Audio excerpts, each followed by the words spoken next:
Mula sa kasalukuyang sitwasyon, ang bagong lumitaw na yungib na ito ay may antas na 2 o 3 at walang posibilidad na umabot sa antas la. Nang marinig ang mga salitang ito, bahagyang lumuwag ang mga mukha ng mga tao sa pagpupulong. Maging ang mukha ng matandang general ng hukbo ay bahagyang lumambot din basta hindi yungib na antas madaling sabihin. Isang commander ang nagtaas ng kamay at bahagyang kinatok ang mesa kung saan nakalatag ang isang mapa. Mahinang sambit niya, ang linya ng depensa ng ating Eastern War Zone ay malapit nang umabot sa sukdulan. Kung dumating pa ang 1 o 2 yungib na antas na hindi na niya itinuloy ang sinasabi, ngunit hindi na rin kailangang ituloy dahil alam na ng mga tao sa pagpupulong ang resulta. Patuloy na nag-uulat ang sundalo sa tabi, ngunit dahil ang karamihan sa mga high-level na general ay nakatuon sa mga yungib na antas maraming lugar sa labas ng mga bagong lumitaw na yungib ang tensyonado. Lalong-lalo na, ipinahihiwatig ng sundalo ang ilang pulang marka sa mapa ng linya ng depensa, at seryosong sinabi, ang mga posisyong ito ay maaaring gumuho anumang oras. Kung hindi tayo magpapadala ng karagdagang tulong, ang sitwasyon ay hindi magiging maganda. Tinitigan ni si Fu Hongfei, ang kataas-taasang commander, ang mapa ng linya ng depensa sa harapan niya. Itinuro niya ang isang mahalagang lugar at nagtanong, gaano karaming puwersa ang maaari nating ilipat sa ngayon? Tumayo ng tuwid ang sundalo at umiling, kakaunti lang. At kahit na mag-utos tayo ngayon, hindi ito makakarating hanggang bukas. Tiningnan ni si Fu Hongfei ang lahat, at sa huli ay itinuro ang isang pulang tuldok sa mapa. Kung gayon, haraan muna natin ang pinakamahalagang butas. Unahin nating palakasin ang Point AE. Nagpawis ang sundalo. Nag-aalala at nagmamadali din siya habang nag-uulat ng kasalukuyang apurahang sitwasyon. Kasabay nito, nagduda siya sa utos ni si Fu Hongfei. Sir, ang Point U ay mahalaga rin. Nagngangalit ang mga ngipin ni si Fu Hongfei at lubhang tensyonado ang kanyang mukha, ngunit sa kanyang malawak na karanasan sa larangan ng digmaan, kalmado siyang sumagot, alam ko. Ang mapa ng linya ng depensa ay napakalinaw. Sa mapa, ang Point E at U ay pinakamalinaw. Ang 2 puntong ito sa linya ng depensa ay kapwa mga posisyon ng tarangkahan na may katumbas na kahalagahan. Ang lugar sa likod ng Point Y ay malayo sa mga lugar ng tirahan at may malawak na lugar sa pagitan. Kahit na gumuho ang linya ng depensa, maaari pa rin nating linisin ang mga kakaibang hayop. Ngunit iba ang Point A kapag nasira ang Point A, sa loob ng kalahating buwan, ang kalapit na Upper Oregon City ay maaaring makaranas ng pagsalakay ng mga kakaibang hayop. Ang pagprotekta sa bansa ang pangunahing gawain. Nagliyab ang buong pagkatao ni si Fu Hongfei na nagpapakita ng determinasyon. Tumango ang ilan bilang suporta. Wala nang sinabi ang taong nagduda kanina. Tama nga na mas matanda, mas may karanasan. Sa mga kritikal na sandali, ang karanasan ay ibang bagay. Kumbinsido na ang sundalong nag-uulat. Kung walang problema, gawin natin ayon sa planong ito, maingat na nag-isip si Fu Hongfei at nagtanong, anong dibisyon ang nakatalaga sa Point E? Sumaludo ng mahigpit ang sundalo, ang 1,058 Rie Division. Ang commander ng dibisyon ay si Major General Sun Tze. Sabihin kay Sun Tze, kahit na mayroon na lamang tayong isang sundalo, dapat nating ipagtanggol ang linya ng depensa. Ang mga nasa ibang posisyon ay maaaring pumili ng depensa. Kung kinakailangan, maaari silang umatras at ilipat ang suporta sa Point A, kalmadong sinabi ng matandang general. Iwinagayway ni si Fu Hongfei ang kanyang kamay at sinabi, tapos na ang pagpupulong. Sumagot ang sundalo, masusunod. Sa kampo ng 1,182 ni Division, si General Yu Fiu ay naglalakad-lakad sa tent na lubhang balisa. Kailangan pa bang maghintay? 2 araw na naman? Kailan kaya darating ang reinforcements? Diyos lang ang nakakaalam kung gaano pa tayo katagal maghihintay. Katatapos lang tanggapin ni Yu Fiu ang tawag mula sa kanyang nakatataas. Si Lu Sheng, na nakaupo sa isang tabi, ay nakahawak ng sibat sa isang kamay at maingat na pinupunasan ang Crimson Star Dragon Pattern Spear gamit ang tela. Nang makita niya ang general na naglalakad-lakad, nagtanong si Lu Sheng, tensyonado rin ba ang ibang mga linya ng labanan ng war zone kamakailan? Bahagyang nakakunot ang kanyang kilay na parang espada. Kahit ang linya ng depensa sa bagong lumitaw na yungib ay hindi nagpadala ng reinforcements. Habang pinupunasan ang sibat, napansin niya ang maraming butas at gasgas dito. Pagkatapos gamitin ang kanyang espiritual na puwersa upang siya satin, natuklasan niya ang mga palatandaan ng ilang mga bali. Tutal, ang sibat na ito ay half-step level 7 lamang, hindi tunay na level 7. Kaya naman, sa tuloy-tuloy na mga araw ng matinding labanan, higit sa kalahati ng tibay nito ang nasira. Kailangan kong palitan ang sibat ko. Kailangan kong palitan ito ng tunay na level 7 na sibat. Itinuro ng General si Lu Sheng, hindi naman sa kulang sa reinforcements, kundi kulang sa high-level na general. Alam mo naman kung gaano kakilakilabot ang level 7 na kakaibang hayop. Hindi ito kayang labanan ng ordinaryong martial artist. Huminto si Yu Fiyu sa kalagitnaan ng kanyang sinasabi at biglang umiling para itama ang kanyang sinabi, hindi mo alam. Isa kang abnormal. Sa loob-loob ng general, naisip niya. Halos 5 araw na, at bawat gabi ay umaatake siya sa mga kakaibang hayop at gumagala sa pagitan ng mga linya ng labanan. Lumalabas si Lu Sheng sa madaling araw na malinis at maayos, ngunit sa pagsikat ng araw, bumabalik siya na nababalot ng makapal na dugo. Kaya naman, kahit naligo na at nagpalit si Lu Sheng ng malinis na damit, mayroon pa ring bahagyang amoy ng dugo sa kanya. Napatigagal si Lu Sheng nang marinig niya ang sinasabi ng general. May nangyari ba? Nagulat ang general sa ekspresyon ni Lu Sheng na mahirap basahin. Wala. Parang veteranong sundalo ka na nababad sa larangan ng digmaan sa loob ng 4 o 5 taon, pero halata namang wala ka pang 1 linggo sa larangan ng digmaan. Diyos lang ang nakakaalam kung ilan na ang napatay mong kakaibang hayop para makagawa ng ganoong epekto. Nagulat si Yu Fiyu. Hindi dahil sa masyadong malakas si Lu Sheng, kundi dahil sa masyadong matibay ang katawan niya. Parang walang katapusan ang lakas ni Lu Sheng. Ang kanyang oras ng pahinga araw-araw ay wala pang 2 oras, ngunit siya ay buhay na buhay pa rin at walang bakas ng pagod. Isa kang halo ng dragon at tao. Bahagyang nahihiya ang binata nang marinig niya ito. Nagmamadali siyang yumuko, hindi naman po ako nagmamalaki gaya ng sinabi niyo. Aalis na po ako. Handa nang umalis ang binata na may dalang sibat.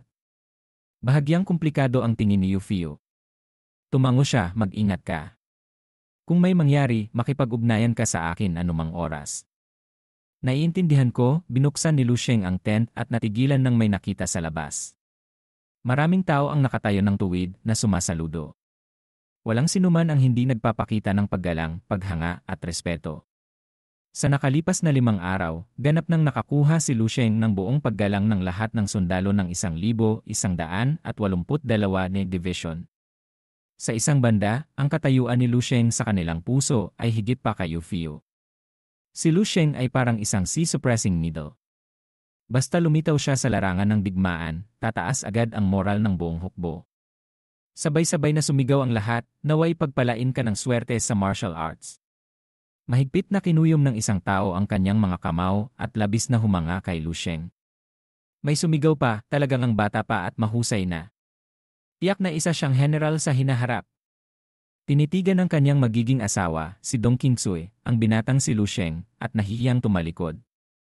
Kumpara sa karamihan, mabilis na napansin ni Lu Sheng ang kilos ni Dong Qingxue at nagtaka. Pakiramdam ko medyo malamig ang pagtrato ni Dong Qingxue sa akin. May nagawa ba akong mali?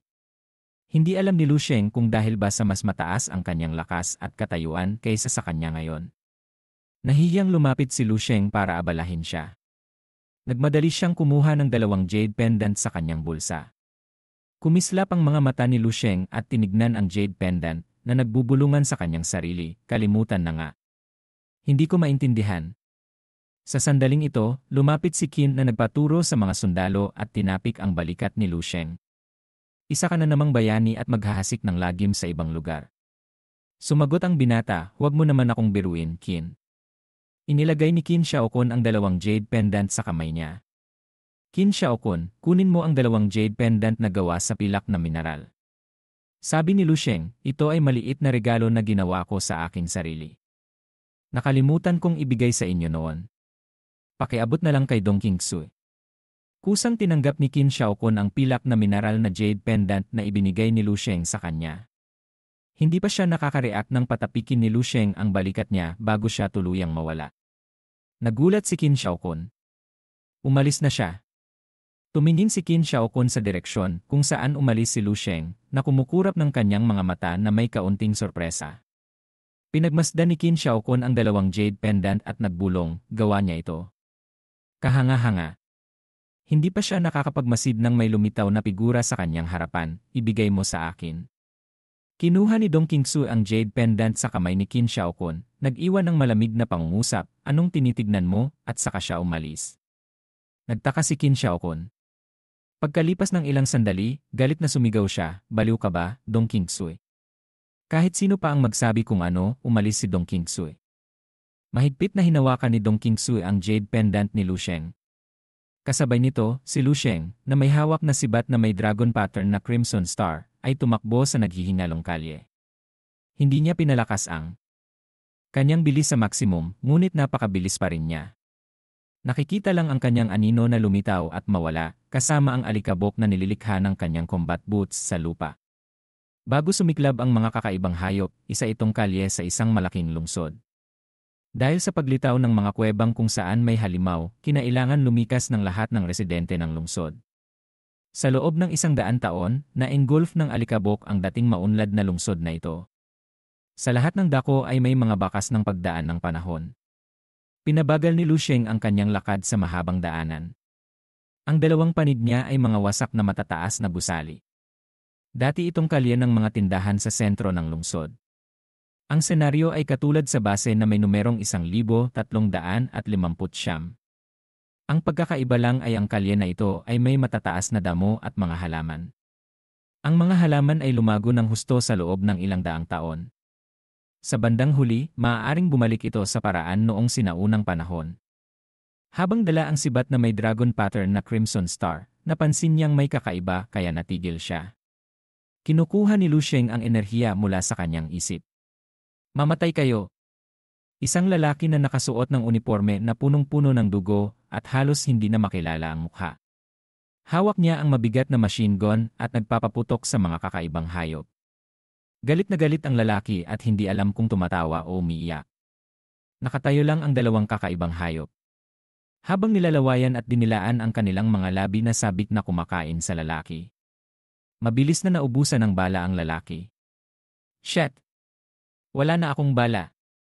Ikinuyom ng lalaki ang kanyang kamao. Kung ganun, lalantad niya ang 8 granada na kasing laki ng itlog na ikinakabit niya sa kanyang dibdib. Mamatay kayong lahat kasama ko.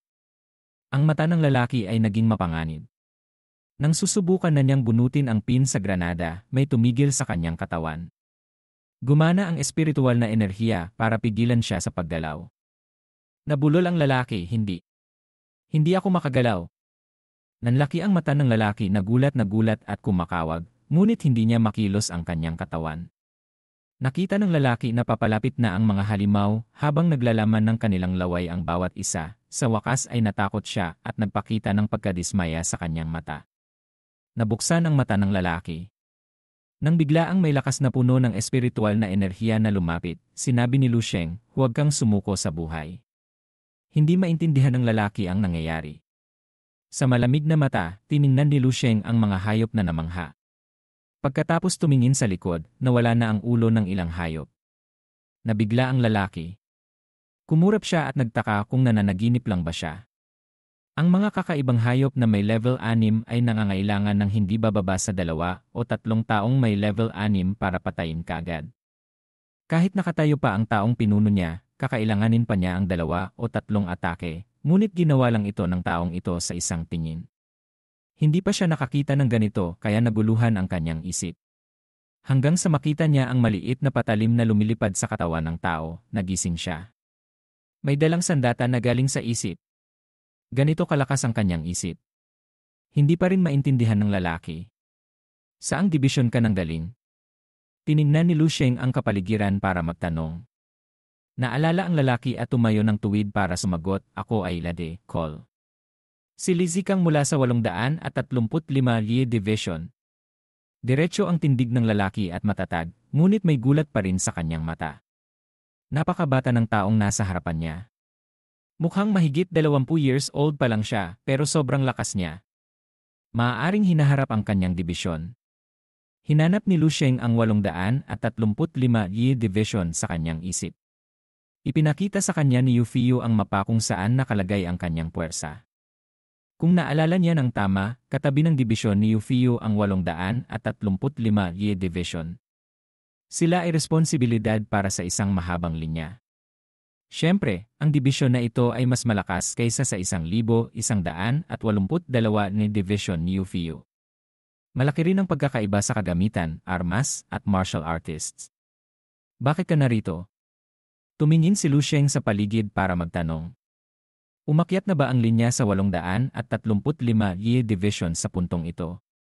Kumalat ang kalungkutan sa mukha ng lalaki, at nagsalita ng hindi sigurado. Ang totoo, matagal na itong bumagsak. Nagulat si Lu Sheng. Ano,